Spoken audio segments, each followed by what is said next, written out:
Question जो हमने दिया था उसमें से एक क्वेश्चन लिखिएगा। तो पहला question, a vessel containing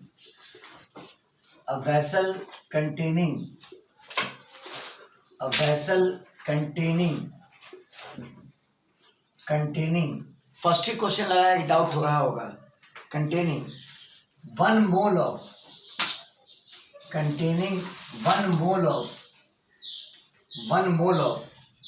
monoatomic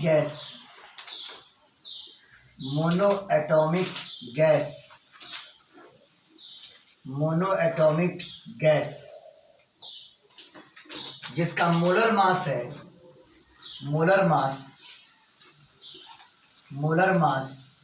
is equal to 20 gram. Molar mass is equal to 20 gram is moving on a floor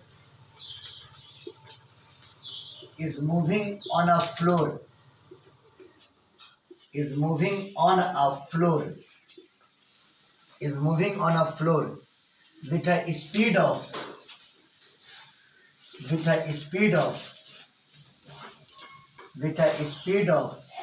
50 meter per second.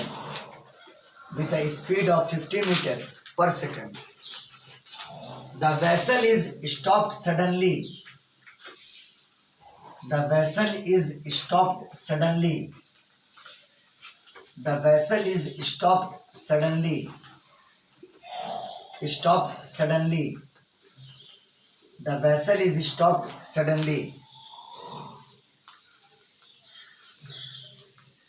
Calculate the change in temperature of the gas.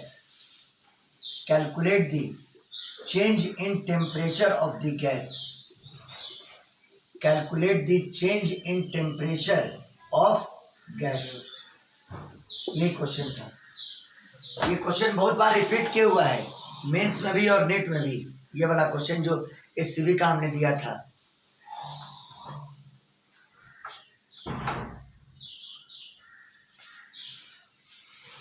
सवाल का photo ले लीजिए आप।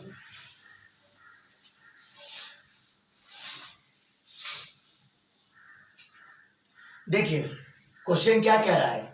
एक vessel है जिसमें 1 मोल of monoatomic gas है।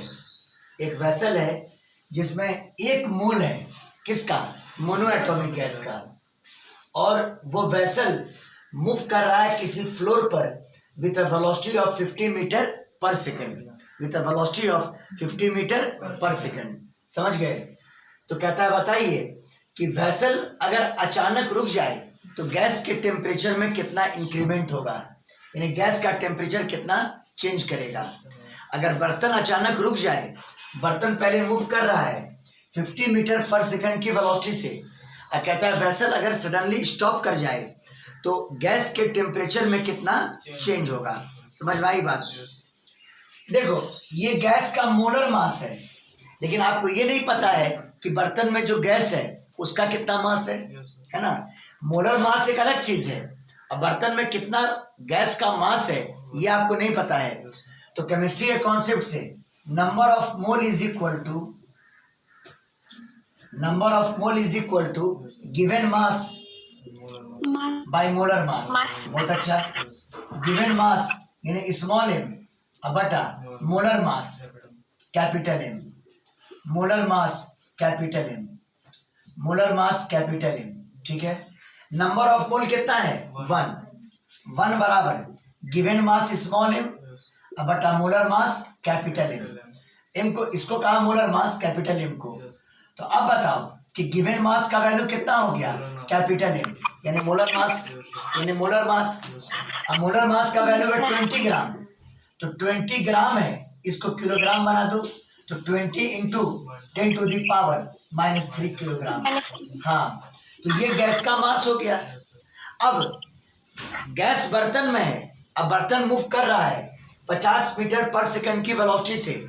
इसका मतलब कि बर्तन के पास या गैस के पास पहले काइनेटिक एनर्जी है। देखिए ऐसे सोचिए, ये मान लो बर्तन, इसके अंदर गैस, ये इनिशियली मूव कर रहा है 50 मीटर पर सेकंड की वेलोसिटी से। समझना। और ये बर्तन अचानक आकर के यहाँ पे रुक गया, यानी फाइनल वेलोसिटी की वैल्यू कितनी, 0। बोलो बाबू लोग, तो यहाँ पर इनिशियल काइनेटिक एनर्जी के आई और यहाँ पे फाइनल काइनेटिक एनर्जी 0 हो जाएगा, समझ गए। तो इसका मतलब काइनेटिक एनर्जी का लॉस हुआ। काइनेटिक एनर्जी का क्या होगा, बोलो, लॉस होगा। हाँ, इनिशियल काइनेटिक एनर्जी बराबर half m v square, half m v square, और फाइनल काइनेटिक एनर्जी 0, क्योंकि रुक गया बर्तन, तो KF is equal to 0। Loss of kinetic energy, loss of kinetic energy यानी डेल्टा के लॉस, और ये बराबर के आई माइनस कितना, के एफ। लॉस में ये लिखना इनिशियल माइनस फाइनल, लॉस में क्या लिखना, इनिशियल माइनस फाइनल। तो K initial half m v square minus K final कितना, 0, माइनस 0, यानी ये बच के आ गया हाफ इंटू कितना, एम वी स्क्वायर, है ना। अब यहीं पे दिमाग दौड़ाना है कि जितना काइनेटिक एनर्जी में लॉस हुआ, जितना लॉस हुआ, तो एनर्जी कभी लॉस नहीं होता है, वो ट्रांसफॉर्म हो जाता है, समझ गए। तो जितना काइनेटिक एनर्जी में लॉस हुआ उतने ही अमाउंट से उस गैस का इंटरनल एनर्जी बढ़ गया, है ना। जितना काइनेटिक एनर्जी का लॉस हुआ उतना ही अमाउंट से गैस का इंटरनल एनर्जी बढ़ गया। बात आई समझ में? Yes sir. हाँ, जितना काइनेटिक एनर्जी का लॉस हुआ उतना ही अमाउंट से गैस का इंटरनल एनर्जी बढ़ गया। ये पूछे हुआ एग्जाम में बहुत बार। तो देखो, आप पहले इसका स्क्रीनशॉट ले लो बाबू लोग, आप लोग भी फोटो ही लीजिएगा।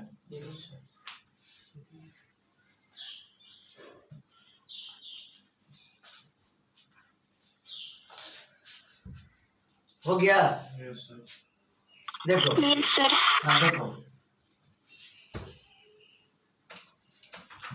के लॉस, डेल्टा के लॉस ये बराबर डेल्टा यू, मतलब increase in internal energy. Delta U क्या हो जाएगा, increase in internal energy.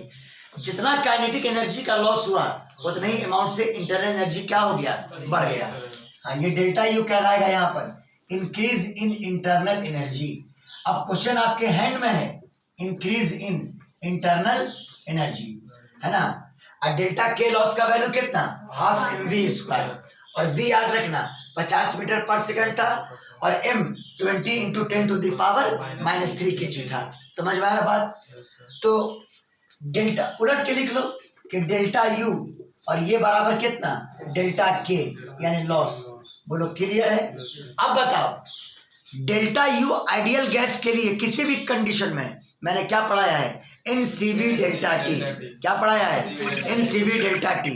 Delta T मतलब राइज इन टेम्परेचर या चेंज इन टेम्परेचर, वो निकल जाएगा। अब बोलिए बाबू लोग। Yes sir. हाँ, तो डेल्टा यू का value N into C V into delta T बराबर डेल्टा के लॉस यानी half m v square, half m v square. और याद करो, हम पहले पढ़ा चुके हैं, सीवी का मान R by gamma -1, R by gamma -1। हाँ, सबको बैठा देते हैं। चलिए, एन सीवी का मान R by gamma -1 into delta T बराबर 1/2 इंटू एम वी स्क्वायर। बहुत प्यारा क्वेश्चन था ये। नंबर ऑफ मोल की वैल्यू आपका 1 है, 1 है, पहले ही कह दिया था। नंबर ऑफ मोल 1, आर का वैल्यू तो हम लोग जानते ही हैं। और गैस मोनो एटॉमिक था, गैस क्या था, मोनो एटॉमिक। और मैंने आपको पढ़ाया था, नहीं, गामा निकालने का formula 1 + 2/f, gamma is equal to 1 + 2/f। अब मोनो एटॉमिक गैस के लिए f का मान 3 बोले थे, f का मान क्या बोले थे, 3। तो 1 + 2/3 और 3 2 5 अब 5/3। बोलो बाबू लोग। हाँ, 5/3। तो गामा का वैल्यू 5/3, 5/3 -1 इंटू डेल्टा टी बराबर हाफ इंटू कितना, m v square, half m v square. आपको इंक्रीज इन टेम्परेचर निकालना है, बड़ा आराम से निकल जाएगा। आर बाई 5/3 -1 यानी 2/3 इंटू डेल्टा टी बराबर हाफ इंटू कितना, m v square, half into m v square.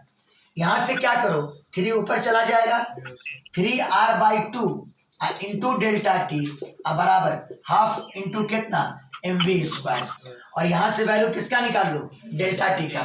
तो आपका 2 से 2 कैंसिल, और डेल्टा टी का वैल्यू mv² बटा कितना 3r, mv² बटा कितना 3r। क्या सबका वैल्यू हम लोग को पता है? मास 20 इंटू 10⁻³ किलोग्राम। वेलोसिटी की वैल्यू कितनी थी इनिशियल 50, यानी 50 का स्क्वायर अब आई 3 इंटू आर का वैल्यू 8.3। बोलो क्लियर है? तो इतना ही, अगर इसको सॉल्व कर दोगे तो इतना ही अमाउंट से टेम्परेचर में क्या होगा, इंक्रीमेंट होगा। बोलिए क्लियर है आप लोग को, मतलब जो ऑनलाइन में है?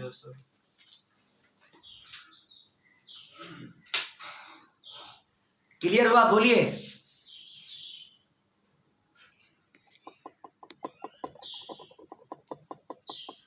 क्लियर है? बोलो।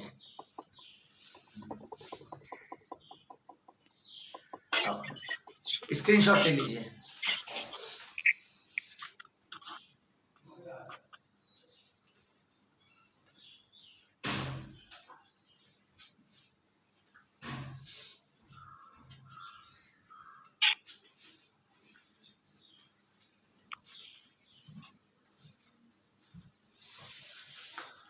हो गया? बोलिए।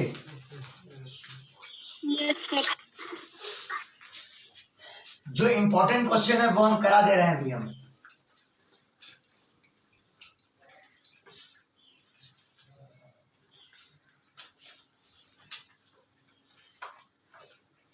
ये बहुत बार पूछे हुआ है क्वेश्चन। अच्छा, एक और क्वेश्चन इरिटेट करता है लोगों को, वो हम बताते हैं अभी आप लोग को। देखिए क्वेश्चन लिखिएगा, an amount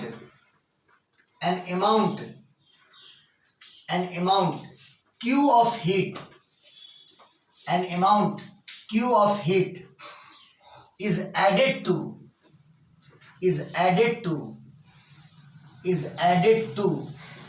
monoatomic gas,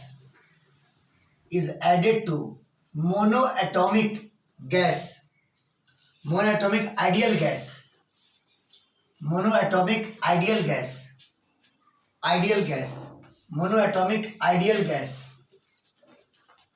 in a process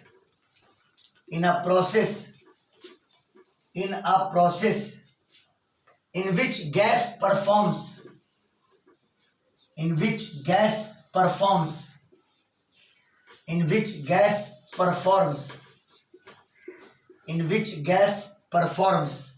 Q/2 performs a work Q/2 on its surrounding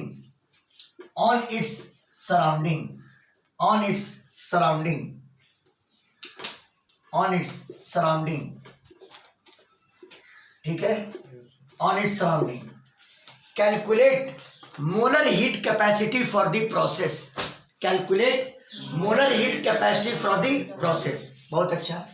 Calculate molar heat capacity for the process।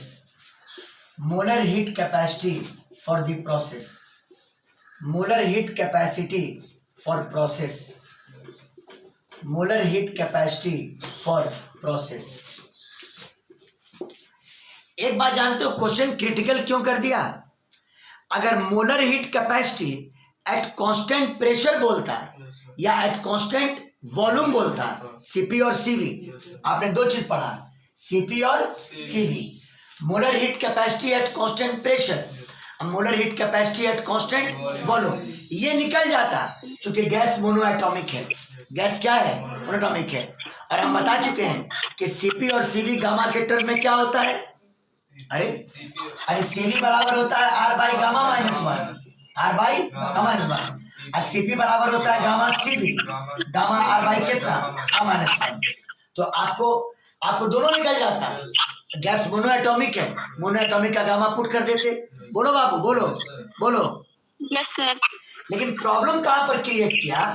खाली कहता है मोलर हीट कैपेसिटी निकालिए, यहाँ पे कंडीशन का जिक्र नहीं है कि एट कांस्टेंट प्रेशर या एट कांस्टेंट वॉल्यूम। बात समझ में आया? हाँ, यानी आपको एक प्लेन मोलर हीट कैपेसिटी निकालना है विदाउट यूजिंग एनी कंडीशन।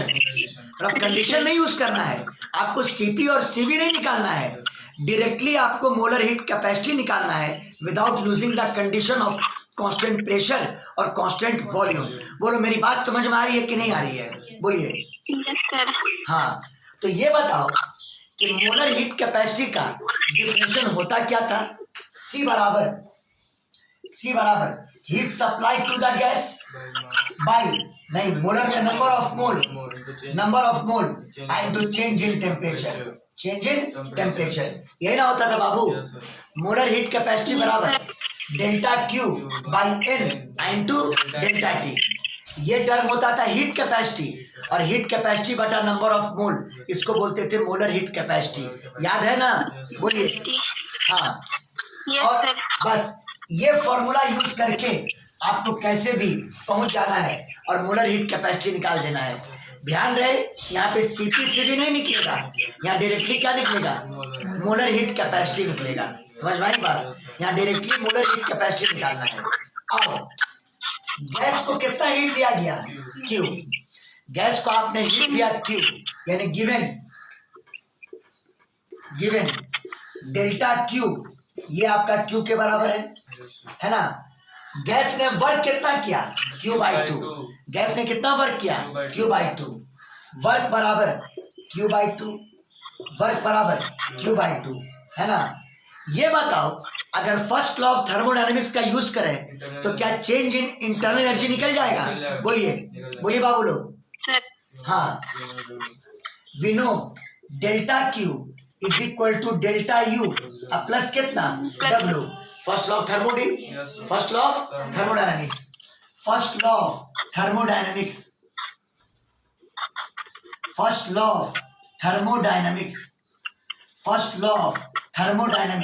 तो बताओ डेल्टा क्यू कितना है बाबू? क्यू। अब बराबर डेल्टा यू, अब वर्क कितना? Q by to. वर्क कितना? Q by to. यहां से निकाल लो डेल्टा यू बराबर Q minus Q by to, और ये बराबर कितना? Q by to. ये किसका वैल्यू आ गया? बोलो, डेल्टा यू का। अब डेल्टा यू का वैल्यू होता है N C V delta T. क्या होता है? बोलो, NCV डेल्टा टी। हाँ, डेल्टा यू को लिखा N C V into delta T, और ये बराबर क्यू बाई टू। बोलो क्लियर है? इससे डेल्टा टी आपका आ जाएगा। क्या आ जाएगा? बोलिए, डेल्टा टी। बोलिए डेल्टा टी बराबर Q by two N C V, और सीवी तो हमको पता है, R by gamma minus one. हाँ, सीवी से मत कंफ्यूज करना, CV you know for a particular gas, समझ गए? तो बराबर Q by two into N, और सीवी का वैल्यू पता है R by gamma minus one. इस टर्म को ऊपर ले जाओ, यानी Q into gamma minus one अब बटा कितना? 2nr, है ना? अब गैस कैसा है? Mono atomic. अब मोनो एटॉमिक का गामा अभी बताए हैं 1 + 2/3 यानी 5/3। बहुत अच्छा, यहाँ पुट कर दो 5/3, यानी क्यू इंटू 5/3 माइनस 1 अब बटा कितना? 2nr, और ये बराबर 5 में से 3 गया 2/3। बोलो Q into 2/3 divided by 2nr, और 2 से 2 कैंसिल, यानी डेल्टा टी का वैल्यू आ गया Q by 3nr। Q by कितना? 3nr। बोलो सबको समझ में आ गया? बोलो बाबू। Yes sir. और अब बताओ आपको निकालना क्या था? Simply molar heat capacity. क्या निकालना था? Molar heat capacity. उसका डिफिनेशन हमारे पास है, ये हमारा है molar heat capacity, short form में लिख दिया। मोलर हीट कैपेसिटी बराबर गैस को आपने हीट कितना दिया है? क्यू। डेल्टा क्यू को क्यू लिखा बाई एन। अब बताओ डेल्टा टी कितना लाए? बोलो Q by 3nr, Q by 3NR, Q by 3NR, N से N क्या हुआ, कैंसिल, Q से Q क्या हुआ, कैंसिल, 3R कहाँ गया, ऊपर, 3R आ गया आंसर। बताओ मोलर हीट कैपेसिटी बराबर कितना आ गया, 3R। बोलो समझ में आया कि नहीं आया, बोलो। Yes, sir. याद रखिएगा ऐसा क्वेश्चन एग्जाम में बहुत पूछा जाता है, बहुत पूछा जाता है ऐसा क्वेश्चन, स्क्रीनशॉट ले लीजिए।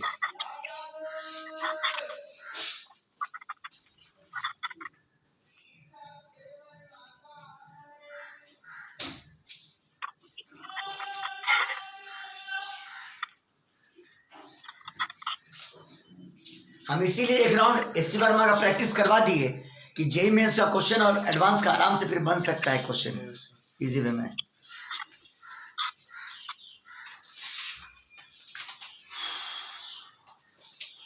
हो गया, बोलिए। Yes, sir. Okay.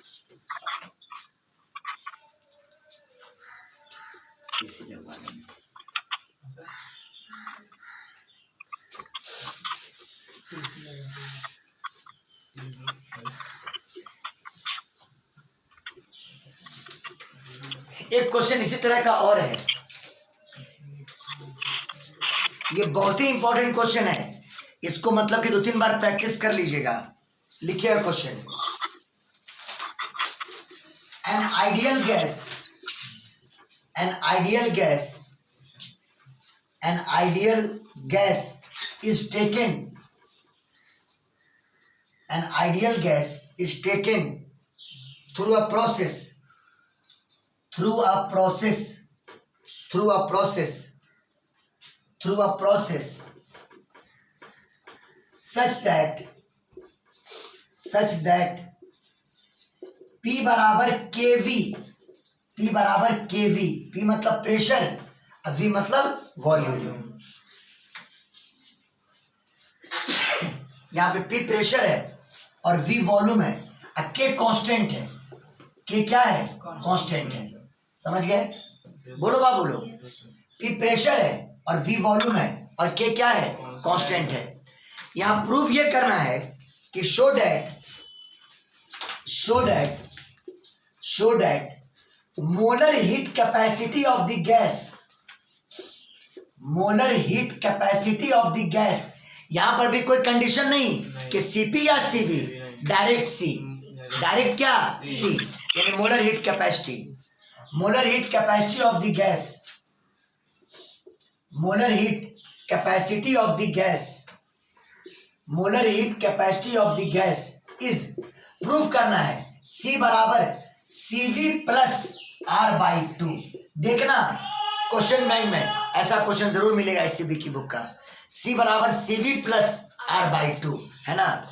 C मतलब मोलर हीट कैपेसिटी और Cv तो तुम जान रहे हो, molar heat capacity at constant volume है ना। तो प्रूफ करना है C बराबर Cv प्लस कितना, R/2। प्रूफ करना है C बराबर Cv प्लस कितना, R/2। और दिया हुआ है कि गैस ने जो प्रोसेस एग्जीक्यूट किया उसमें प्रेशर और वॉल्यूम के बीच का रिलेशन है P बराबर कितना, kV है ना। प्रेशर और वॉल्यूम के बीच का एक रिलेशन दिया हुआ है P बराबर कितना, kV। उसका यूज करके आपको C बराबर प्रूफ करना है Cv प्लस कितना, R/2। सबको क्लियर है ये बात, बोलो बाबू लोग। Yes, sir. हाँ, ये बताओ प्रूफ ये करना है C बराबर, C का डिफिनेशन हीट सप्लाई, उसको अगर डिफरेंशियल फॉर्म में लिखें तो dq by number of mole and to change in temperature,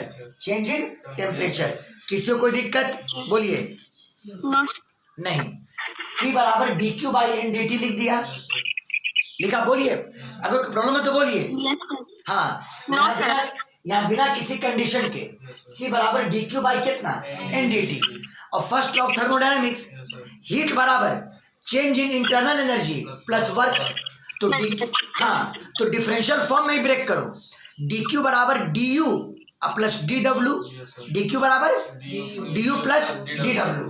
अरे भाई जैसे टोटल हीट बराबर total change of internal energy plus work, अगर इसको डिफरेंशियल फॉर्म में लिखे, छोटे फॉर्म में लिखे तो आप लिख सकते हैं dq बराबर du प्लस dw, तो डी क्यू को तोड़ो, डी यू प्लस कितना, डी डब्ल्यू, डी डब्ल्यू अब बटा एन डी टी। बोलो सबको क्लियर, बोलो बोलो बाबू लोग। Yes.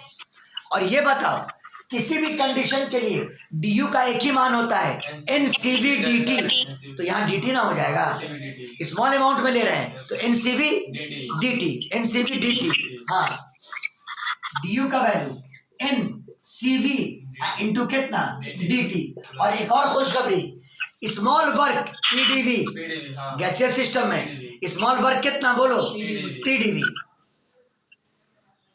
PDV. पीडीवी। हाँ small work PDV, PDV divided by NDT, divided by कितना एनडीटी। बस काम करते चले जाओ, हो सकता है ये रिजल्ट डायरेक्टली प्रूफ हो जाए।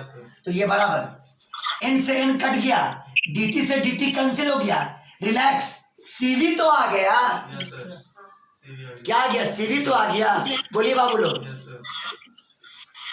अरे इस बटा को जब तोड़ा तो एनडीटी से एनडीटी कट गया, पहला टर्म आ गया ना सीवी, पहला टर्म आ गया ना सीवी। हाँ अब प्लस आगे बढ़ो, पीडीवी अब बटा कितना एनडीटी, पीडीवी बटा कितना एनडीटी। बस यही थोड़ा सा एक मसला क्रिएट करेगा, इसको लाना है कितना r/2, कितना लाना है r/2। घबराइए मत, कोई बहुत बड़ा टेंशन वाला बात नहीं है, इसको इक्वेशन 1 मान करके हमने छोड़ दिया। वो लोग क्लियर है, बोलो बाबू लोग। आप ये बताओ कि P बराबर कितना दिया हुआ बोलो, केवी, यहाँ P पुट कर देंगे केवी, लेकिन मसला किसका है, डीवी का और नीचे में डीटी का। यानी कैसे भी करके डीवी बाई डीटी ले आओ, कैसे भी करके क्या ले आओ, डीवी बाई डीटी। दो कैसे आएगा।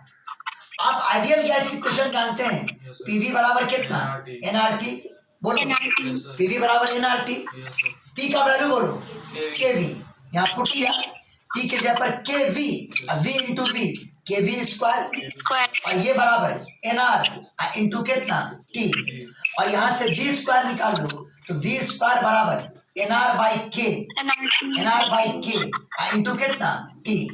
बोलो वी स्क्वायर बराबर एनआर बाई के इंटू कितना टी। और अब दोनों तरफ टी के रेस्पेक्ट में डिफरेंशिएट कर दो, दोनों तरफ टी के रेस्पेक्ट में क्या कर दो, डिफरेंशिएट।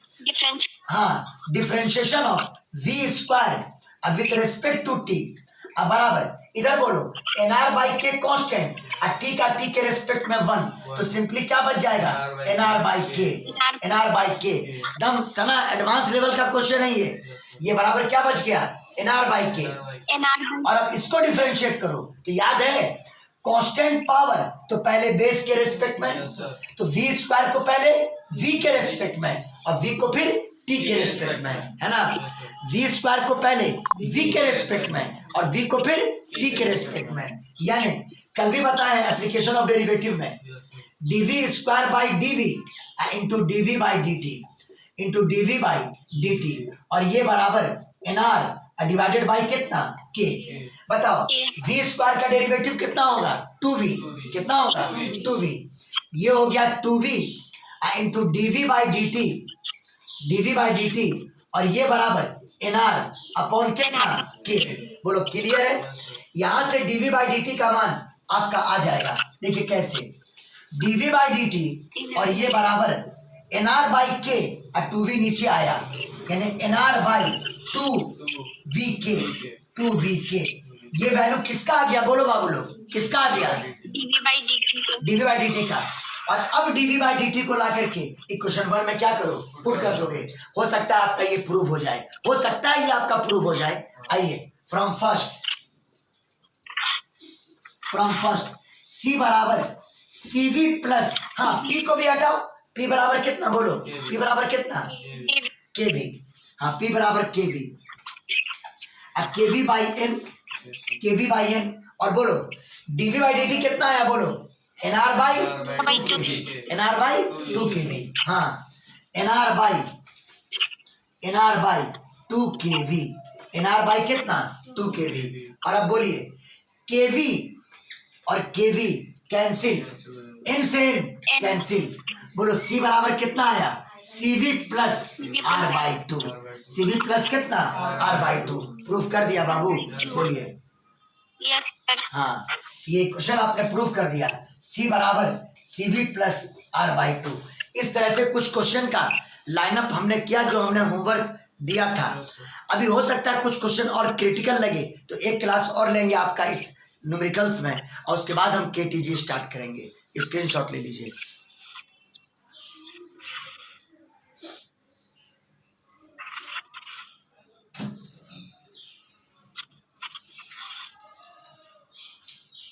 प्रैक्टिस कीजिएगा, ये क्वेश्चन खास के बहुत ही इंपॉर्टेंट है।